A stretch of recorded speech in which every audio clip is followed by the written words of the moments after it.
নমস্কাৰ সুমি মিক্স ষ্টুডিঅ'লৈ আপোনালোকক স্বাগতম জনাইছো। আপোনালোকে যদি প্ৰথম মোৰ ভিডিঅ'টো প্ৰথম চাইছে তেতিয়াহ'লে লাইক শেয়াৰ আৰু সাবস্ক্ৰাইব কৰিব নাপাহৰিব আৰু কাষত থকা বেল আইকনটো বজাই দিব। আহক ষ্টাৰ্ট কৰো। এটা দুটা বেঙেনা লৈছো, এটা বিলাহী, অলপমান শুকান মাছ, আদা থেথালাই থোৱা আছে, জলকীয়া কেইটামান, পিয়াজ আৰু ৰসুন এটা নহয় এটাতকৈ কম। এয়া মই তেল গৰম হ'ব দি দিছো। ইয়াতে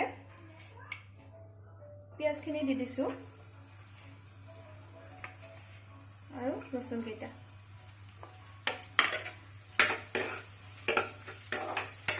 ৰঙচুৱা হোৱাতে ভাজিব। ইয়াতে মই থেথলাই থোৱা আদাখিনি দি দিছো আৰু জলকীয়া কেইটা দি দিছো।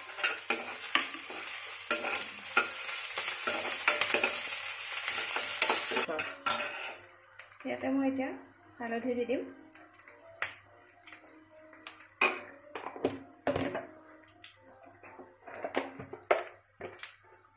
আৰু অলপমান নিমখ আচলতে পিছতো দিব লাগিব, সেইকাৰণে এতিয়া অলপমান দি দিছোঁ। পিঁয়াজখিনি ভজা লগা আছে।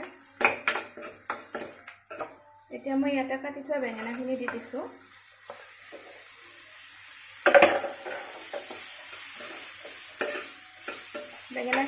বেঙেনাখিনি অলপমান বেহুচা হোৱালে ঢাকনি দি থৈ দিব। কমেও 3-4 মিনিটমান ঢাকনিৰে ঢাকি থৈ দিব।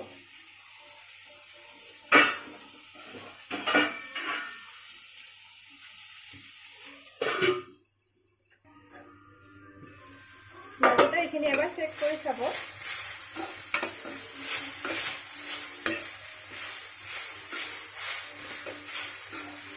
ইয়াতে এবাৰ বিলাহীখিনি দি দিছোঁ।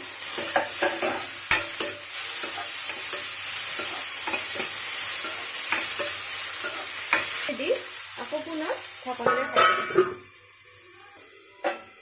ইয়াৰ মাজতে এবাৰ লাৰি দিব।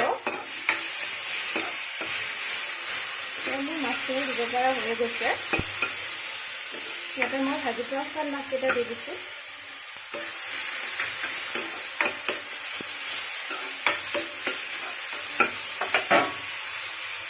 দি অলপমান পানী দি দিছোঁ।